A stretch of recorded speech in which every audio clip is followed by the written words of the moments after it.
This is PukeOlogy Podcast, where science meets your hilarious puke stories and the tips and tricks to stop that chuckle that you need. You never know what's going to spew out of her mouth. Here's my mama, Dr. PukeNoMo.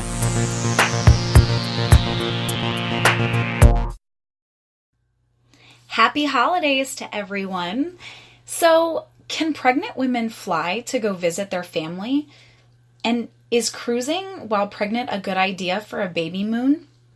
Get all the answers that you need on this vacation questionnaire for pregnant women, all in Pregnancy Pukeology Podcast, Episode 18, Traveling While Pregnant.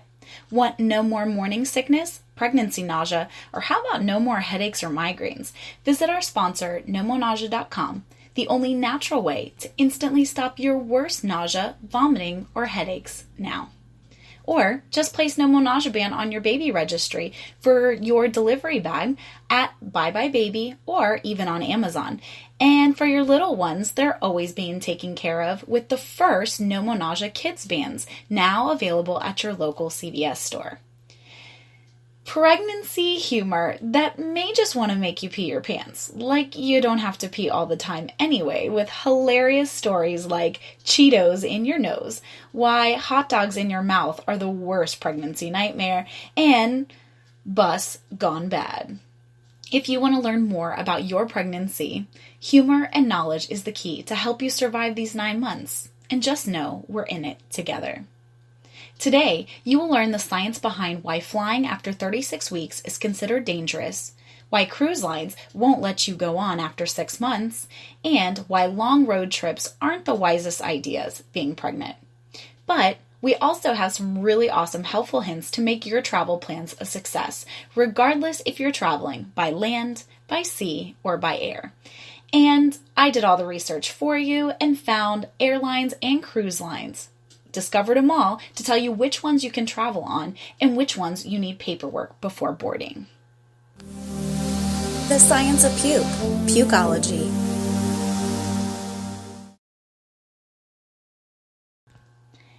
So you're probably getting excited, packing bags, getting ready to go visit grandma if you already have children, or getting ready to go visit your family or holiday plans, and you're pregnant.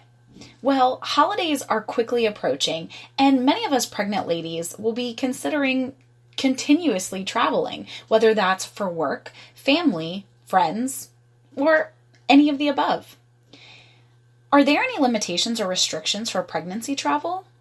I will have a detailed, comprehensive list of the requirements for women who are pregnant on airlines, cruises, buses, and trains, and also to keep the tips that makes pregnancy travel a breeze.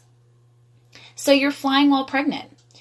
It is generally considered safe to travel less than 36 weeks gestational age, or less than 33 weeks if you're carrying multiples. After 36 weeks, or 33 weeks with twins, like we said before, most airlines require a medical certificate or waiver from your OBGYN or your midwife stating the following. Number 1, an official clinic or hospital letterhead. It has to be notarized and it can't be on a piece of paper. Number 2, dated no later than 3 days, 72 hours before your departure date. Number 3, the number of gestational weeks that you are. Your estimated delivery date. Are you having a single or multiple pregnancy, meaning how many babies are in there? Any pregnancy complications? A note that you're in good health and fit to be able to travel through your date of travel to your final destination. And of course, have it signed by your doctor or attending midwife. All of their contact information must also be on it. And it's also a good thing that you know who your doctor is just in case your water breaks early. Have you ever heard of that being on an airplane makes you more likely to give birth? The restrictions on these airplanes is to lower the chances of an unexpectedly going into labor itself on a flight, causing an emergency landing or giving birth unassisted up in the sky. That actually sounds like my worst nightmare. There is nothing about cabin pressure that had been mentioned before, although there is a drop in barometric pressure, we actually talk about the drop in barometric pressure due to hurricanes has been proven to induce labor. If you're really curious about, all of the physics behind it, I actually did an entire podcast on it because I was going through a pregnancy during a hurricane. So I named that Pregnancy Pukeology Podcast, episode 7, Hurricane Preparedness and Pregnancy Checklist. Go to it, listen to it. It's really interesting how, again, the drop in pressure or the change in pressure, I should say, can actually cause and or induce labor. Labor is a really complicated process, ladies. It involves the release of hormones like oxytocin and other hormone-like chemicals called prostaglandins that both cause the uterus to actually contract. That uterine contraction is what those labor pains are, and it helps to get the baby out. Flying doesn't automatically jumpstart this process, but due dates are estimates, so you really never know exactly when a woman's going to go into labor. Keep that in mind. Driving while pregnant. So the great news is you're never driving alone. Aww. But road trips are associated with an increased risk for pregnant women, especially the really long ones. Number 1, when your legs are stagnant, you have an increased risk of blood clots. A blood clot, also known as a DVT, which is a deep vein thrombosis, is when the blood sits. It kind of forms like a puddle. Think of a puddle as something not able to be moved across the body quickly. So it sits there and almost forms this jello-like blood. These can form into little balls that can travel through the bloodstream and ultimately end up in bad places, like your arms or legs, heart, lungs, or even your brain. And when it lands in your brain, that's what you guys probably all know as a stroke, because again, it would cause different types of facial paralysis on the opposing side in which a stroke. I don't mean to scare you guys with this information, but it's to encourage you to walk around multiple times. Go use those rest stops and pee breaks. Don't forget your hand sanitizer though, because they are super nasty. If you ever wonder why you actually have to pee so often, not just while you're driving in a car, but in general in all 3 trimesters of pregnancy, go check out our other podcast, episode 11, which is Frequent Urination in Pregnancy. Pukeology Podcast, of course, that is, and I'll tell you all about the reasons why you gotta pee.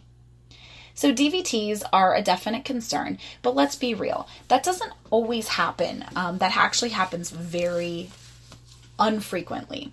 What does happen is sciatic pain, a pain in the lower back and buttocks area. The sciatic is actually a nerve that runs down your backside and it can get inflamed. Think of that car seat as a pincushion, causing a pinched nerve right exactly where you sit. Sciatic pain can affect some pregnant women, regardless if you took a long road trip or not. But mainly in the real world, it happens to those of us who have jobs who sit all day, like truck drivers. And I will tell you from another one of the podcasts, what you didn't know as your second time in pregnancy, that you actually have an increased risk of having more sciatic pain with the second child than the first. Not has to do with weight, but also has to do with the physiology of the way that your body is changing on the second one, because it remembers a lot more, and that pinching nerve, again, you want to make sure that you walk around and really help to lubricate that area. Exercise or light exercise during pregnancy will help to reduce that amount of pain because, again, everything is lubricated. Cruising while pregnant. Can I go on a Disney cruise pregnant? Of course you can, as long as you've had a healthy pregnancy and are less than 23 weeks pregnant at any point of time on the sailing. I say that word 23 weeks because if you turn 24 weeks at any point in time while you're on the cruise, they won't even let you get on. So it's really important that you give them the most accurate detailing, both from your last menstruation, which we all know can be very up and down, all the way through to your ultrasound readings, and then what your doctor has determined as your due date. This is not just good for Disney Cruise Lines, but for other cruise lines, including Royal Caribbean, Carnival, MSC, Celebrity, etc. In the tips and tricks segment, I will actually have a list of these cruise lines, river cruises, and all of their pregnancy policies. So you can take a look to what you're getting into before, especially if you're listening to this before you're pregnant. Make sure that you buy your travel insurance. That's all I have to say, because if not, you might not get your cruise money back if you do wind up with a beautiful bouncing baby inside. Okay, so if you've already, if you haven't found out that you were pregnant and you did find out you were pregnant after that you're booked, as long as you haven't made your final payment, a lot of the sailings will be canceled. Again, highly unlikely you'll get your full refund, but sometimes you can ask them to move to a different sailing date after the baby is born. Again, buy your travel insurance, especially if you're trying to get pregnant, just in case your little bun in the oven happens before you start cruising, which is exactly what happened to me. But it also didn't help that I found out I was pregnant at 3 months mark. So my son was we were taking our son on our very first Disney cruise in a few weeks. So literally I found out I was pregnant and boom, I was going on a cruise and got to watch my wonderful husband drink. Oh, how exciting. The second you enter the cruise, I felt like there was an alarm that sounded. We have a pregnant woman on board. Okay, not really, but that's kind of what I felt like. When I was pregnant and went on my first cruise, I was really reluctant to tell anyone. It wasn't until the waves started rocking on the boat that I really felt pregnant. Motion sickness is no joke. If you have a slight preconceived notion that you might have seasickness, including you get sick during car rides, you have vertigo already, you get dizzy on roller coasters, you're easily nauseous, or you have a known history of motion sickness and or a history of getting sick after surgery with the anesthesia, yeah, you probably will end up barfing your brains out. So if you're one of those people, go visit nomonausea.com, NOMONAUSEA.com. It can save your entire sea vacation. Just take it from me. NoMo Nausea is actually a drug-free and natural combination of essential oil and acupressure. And it's not only waterproof, but it's cute and stylish too. NoMo Nausea is actually clinically proven and recommended by OBGYNs, thousands of them across the United States, and used in hospitals for surgery, for C-sections, to help people, not just pregnant women, but also children and others that do get nauseous after surgery, during labor and delivery, and most importantly, helps those of us who get seasickness during a cruise.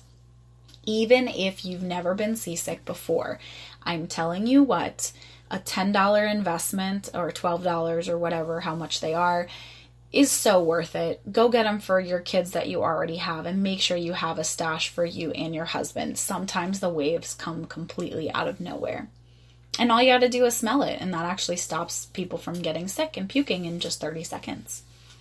Pregnancy will increase your sensitivity to motion sickness, mainly because of the hormone imbalances, but also because you have an increased fluid volume, which also relates to your inner ear, which causes motion sickness that you've most likely never previously experienced.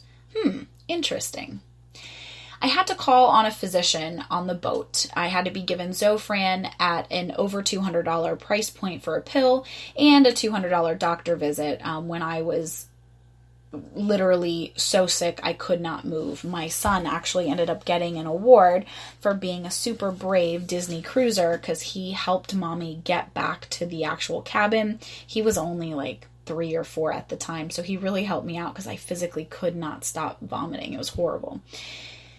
Zofran at the time of my pregnancy was considered safe, but newsflash, now we've learned that cardiac abnormalities and birth defects on unborn babies are actually a side effect of Zofran. So let me just let you guys know, if you go to the doctor on the boat, they most likely will not give you anything because remember that pregnancy alarm?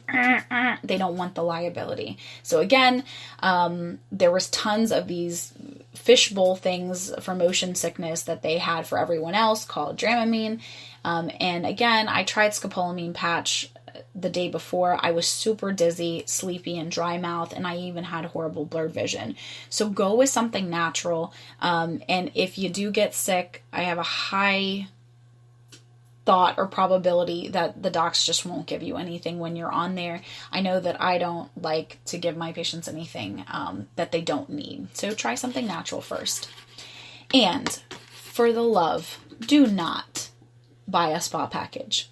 Regardless of how many weeks gestation you are, Spas will not give you a massage. They will not massage your feet during a pregnancy, and they will or use any scented products that could be potentially harmful to the baby.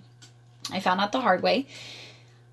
They said my husband could get a massage and a facial, and that I could be served a $180 fruit plate while getting to watch my husband get rubbed down, and that they would feed me.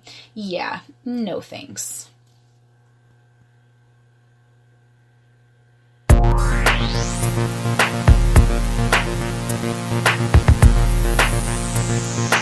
Throwing up on a Tuesday?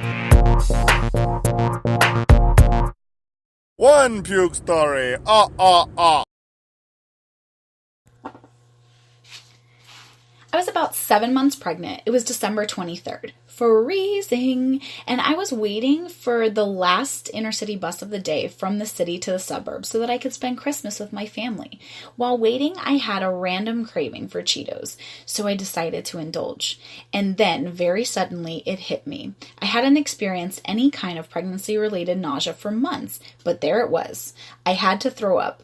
I was at a major bus terminal, but there was no bathroom that I could make to in time, and the garbage cans were all kinds of where you would put the trash, and that they were literally filled up so high I couldn't even stick my head in near to throw up. So I spewed fluorescent orange Cheeto nastiness into the sewer grate, mostly, and got yelled at by the bus driver, who accused me of being a drunken teenager. I was 20 and tried to stop me from getting on his bus 5 minutes later. Even though I was fine, he kept telling me, "You're drunk, I don't want you on my bus." I said, "F you, buddy." Even through my winter coat, it could show that I was obviously pregnant. Thank you so much, Furnace, Fenris, for your hilarious puke story. So I had just gotten my first job, and I wanted to eat there with a friend. We walked 1.5 miles and both ate this breaded, hot dog covered, melted cheese monstrosity before heading back home. Almost by the time I got back home, my friend is urging me to walk faster because he's going to shit himself out of nowhere. I started barfing. It's a busy intersection, and I'm compelled to keep the pace of my friend, who is moving faster and faster towards my house. I threw up 5 times in under a minute at a mild jog, with people gasping in their cars as they watched me run alongside, spewing puke as I am running to try to keep up. He's grabbing his ass as he's running. I'm now 20 feet behind him, ralphing everywhere. It would have been such a weird, hilarious thing to see. Oh my goodness. Thank you, Jules Con, JuleConom, for that hilarious puke story. I literally can't stop laughing just by reading it. Not me, but I was a witness. I was living in London on my way home from work on a double-decker bus. Sitting in front of me on the upper level were 2 French girls, one whom was obviously experiencing motion sickness. And she had everything covered, so I couldn't tell if she was pregnant or not. They decided to get off at the next stop, which was mine, and made their way to the stairs, with me following. The bus was very crowded, so they only got about halfway down and had to wait for the bus to stop to get all the people off. Before the bus got to the stop, the little girl projectile vomited all over a well-dressed middle-aged woman standing amongst all the people to get off. Before the bus actually stopped, the girl kept puking, virtually covering her back from head to toe. It was then that I witnessed the legendary British stiff upper lip. The bus driver stopped the bus, came up to the back of the stairs, and was fussing over the puked upon woman. He offered to call a taxi to take her directly home, but she, dripping in puke, had her hair matted with it, and responded a very posh British accent, "Don't be silly, it's just a bit of vomit." I was in awe. Thank you, surly chick, Surlychick.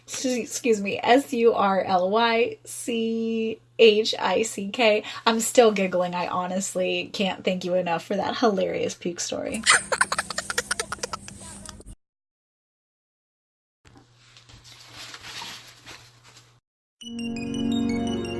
Tips and tricks to stop the chuckle that you need.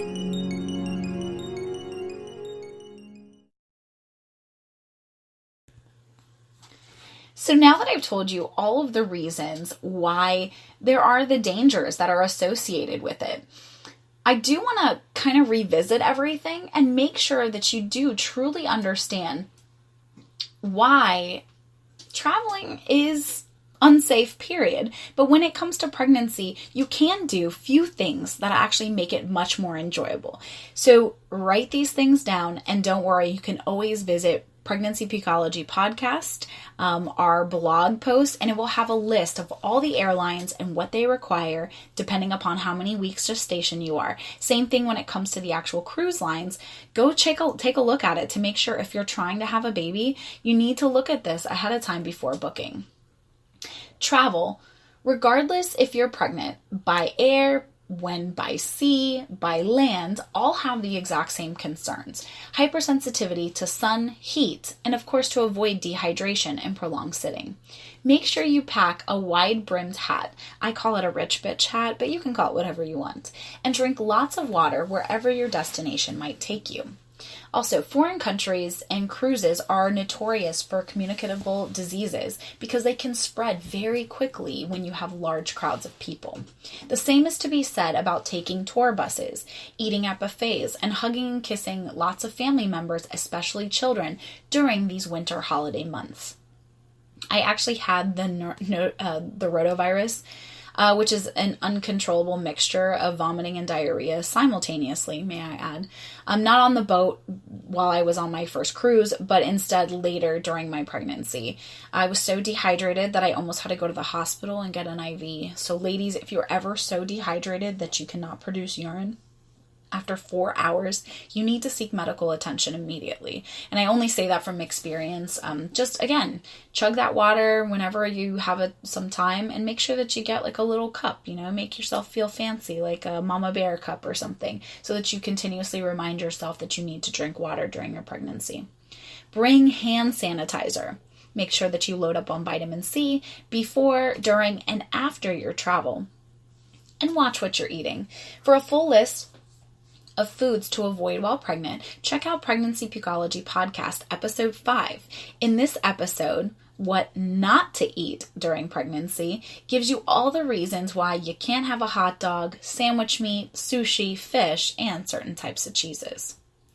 Think about the destination and make sure that you're not going to a country or state where the Zika virus outbreak is on the rise. For more education, please visit the CDC, which is the Center for Disease and Control and Prevention, for any up-to-date listings of health advisories when it comes to different countries and or different states in the United States. Zika is a virus that is carried by mosquitoes that can actually cause birth defects like microcephaly. Breaking down the word, micro means small, cephaly is actually head. So it's an abnormally small head that can lead to concerns for infants, again, of brain growth and intellectual disabilities. This all happens during gestation. A lot of the times when the first couple weeks, it's called organogenesis. That's when the organs are being formed, and you really want to stay away, especially anywhere between 6 weeks to, I would say like 16 weeks, which doesn't leave you very much time before, the cruises will actually allow you to cruise. So again, you have a very small window of time, but make sure that you are using common sense, especially when you're booking these trips or excursions. Malaria, for example, in an African safari is not a forever treasure that you want to bring back home. Even if you are going to Africa, some of the anti-malaria vaccines are not safe for pregnant women, so it's just not worth it. Unless you have to go, of course. As a pregnant woman, you should never book a Six Flags Adventures and ride roller coasters. So think of zip line, parasailing, rock climbing, and scuba diving as no-goes as well. You probably feel exhausted from vacationing and traveling anyway, so don't try to do too much. You are growing a human. That's an incredible superpower, so enjoy your time off. Go on a shopping spree. Invest in a maternity swimming suit if you're going someplace nice and climately warm. Avoid heavy formal wear gowns that you're going to try to squeeze into. Stay away from rompers because you have to get completely undressed just to pee, and I know you have to pee every 5 minutes anyway. Flowy dresses are perfect for pregnancy. I had a closet full of them, and you don't have to go to a maternity store. Instead, you can get something that you would normally wear even after the baby's born. Mythbuster here, I still am holding 10 pounds of extra weight from each of my wonderful children. It doesn't go away like it used to. Also, if you're sitting for long periods of time, make sure that you get some stretchy maternity pants or something like really stretchy yoga pants that are a size too big. They're great for overeating also once the baby arrives. Compression socks are another great thing to help circulate the blood and keep it going up towards the brain even while sitting. And decreases that risk of DVT that we talked about. Make sure that you buy comfortable shoes for walking and cushioned sandals just in case your feet start to swell. They will be a little swollen, especially on an air flight, so don't get too concerned and don't immediately call your doctor. Just put your feet up, make sure that you are drinking water and that you really circulate it. Ask dear old hubby to rub your feet whenever you're getting off the flight.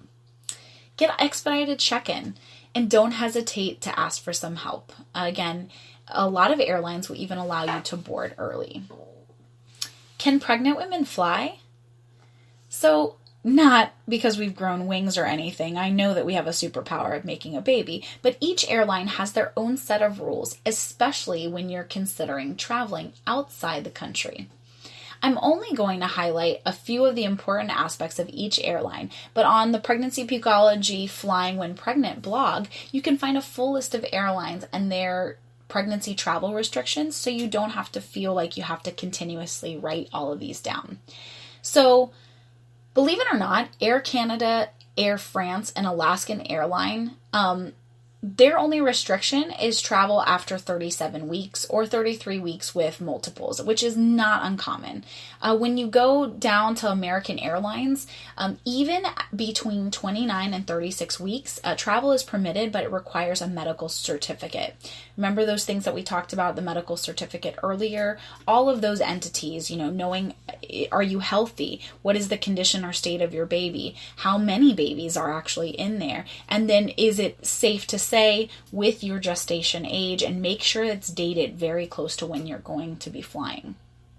American Airlines requires a medical certificate after 37 weeks that is dated within 7 days of departure. For international travel, it has to be dated 2 days before departure. British Airways and does not allow you to travel after 37 weeks at all. Delta Airlines, there's no real restrictions, believe it or not, but it does not waive pregnancy-related change fees or penalties. So if you are pregnant and a complication does arise, basically they're not going to give you your money back. Emirates. Ooh, I've loved to fly Emirates. Between 29 and 36 weeks, travel is permitted, but requires that medical certificate that we keep talking about. But after 37 weeks, it requires prior clearance from Emirates Medical Services. So you actually have to deal with their doctors that they've kind of brought into it. Also, if you're thinking about flying Emirates after the baby's been born, infants are not permitted to travel within 7 days of birth, and only with prior medical clearance. Frontier Airlines, pregnant passengers after 37 weeks are urged to consult with their doctor, but they still allow them to. Again, they caution about DVTs that we talked about. JetBlue is the exact same way. There's no problems or restrictions up to 36 weeks, but you do require a medical certificate dated within 7 days of departure after the 36 weeks. Travel is not permitted at all on Singapore Airlines at 37 weeks. Southwest Airlines travel is permitted, but not recommended after 38 weeks gestation. Pregnant women may be asked not to sit in the emergency row, and a medical certificate is required no later than 3 days before departure. And again, make sure that you get an exam really close to when you're flying. Same thing goes with United Airlines. The only difference with them is at 37 weeks gestation, you need to give the original copy to the airline at check-in and keep 2 other copies on hand during the actual travel. Virgin Airlines travel is not permitted at 37 weeks, but anything before that you can with medical clearance. They also talk about travel under these conditions require approval from Virgin Atlantic's medical team. So you actually have to contact the airline directly, and companionship is strongly recommended for Virgin flights for pregnant women that are over 36 weeks gestation. Virgin Australia, flights longer than 4 hours are not permitted after 36 weeks or 32 weeks for multiples, again, or within 48 hours of a normal vaginal delivery. So keep that in mind. Most of the time, Australia, you're kind of in the middle of nowhere, so you might as well just stay put. It's generally considered safe to travel by plane less than 36 weeks gestational age and or 33 weeks for multiples. Remember, always try to grab that medical certificate. Make sure that it is dated approximately 3 days or 72 hours before departure, but each airline is specific on what they actually want, as well as make sure it is signed by a doctor and it's on letterhead. They really want to know if you're fit for travel. Cruising while pregnant. So which cruise lines are going to be the best cruise lines for you during pregnancy? Most of the time, it is safe to travel up to 23 weeks, but that 24 weeks, you can't even turn 24 weeks while you're on the cruise without them giving you a massively hard time. I'll just highlight a few of them. Disney Cruise Lines has no restrictions up to 23 weeks, but travel is not permitted over 24 weeks, which is pretty much the standard. A few of the cruise lines do make sure that you have to have a medical certificate up to 23 weeks, regardless of how many weeks gestation you are. Azamara Cruise is the same way. Celebrity, Holland America, Lindball Expeditions, as well as P&O Cruises, Paul Guenier, Princess Cruises, Regent Seven Seas, Royal Caribbean, Seabourn, and Star Clippers were the other ones. The one interesting aspect, both Fred Olsen and MSC, they actually extend their travel. So where travel is not permitted more than 28 weeks. So you actually get 4 weeks more that you can travel on theirs and be just fine. Lindball Expeditions is really interesting. You can travel with them all the way up until the end of your pregnancy. It's permitted after 24 weeks, but it's a case-by-case basis. So you have to have a communication between your physician and also the Lindball consulting doctor to approve all pregnant travelers, regardless of which gestation that you are. Star Clippers does regard third trimester pregnancy as a travel risk, and it reserves the right to refuse passage to pregnant women. Again, another 2 steps of Paul Cruises and Swan Hellenic Cruises. Travel is not permitted more than 28 weeks. So just like MSC, you have a few extra weeks where they consider it okay. And Windstar is a very interesting. It's not permitted because of travel of medical facilities that they have after the certain gestation age that we talked about, 24. So again, there's only a few of them that are very limited, but again, just make sure that you stay under the 23 weeks just to be safe. Viking River, very interesting. They have no policy in regards to pregnancy, and no pregnant women would be prevented from boarding if they're able to make it to the ship. So Viking River cautions that there is no doctors on board. Again, basically no one that can help in a situation of a crisis. Most cruise lines do not allow pregnant women to travel after their 6th month, which is 24 weeks, just in case you're trying to do the math. And be sure to get a fit for travel letter by your OBGYN doctor or midwife stating the health of the mother and baby, whether or not the pregnancy is considered high risk, an estimate delivery due date as calculated by both your last menstrual period and ultrasound, which is different from the airlines because they just want to know what your delivery status is, but cruise lines are a little bit more stringent. And make sure that it's close to date of when you're departing. None of the cruise lines or any of their sites actually had a date, so it had to be dated 3 days or 5 days or 7 days before cruising. It just has to be close to when you actually are departing. I know that everybody is considered traveling and having a wonderful holly jolly season this holiday. I do want to thank you guys for listening, and please, again, tell everybody that you know. Hopefully you all give Pregnancy Pukeology Podcast lots of love by giving us a 5-star rating or hearts for likes. And again, don't forget to download this episode, but it's more important to share it with your pregnant friends. Now that you know the science behind why flying after 36 weeks is considered dangerous, why cruise lines won't let you get on after 6 months, and why long road trips aren't wise, with a helpful list of hints to make your travel plans a success, regardless of if you're traveling by land, by sea, or by air. Pregnancy Pukeology Podcast is the ultimate answer for the best information about pregnancy that there is to date. Thank you again for listening to Pregnancy Pukeology Podcast, Episode 18, Traveling While Pregnant. Travel with care and have safe trips. Pukeology Podcast, edutainment at its finest.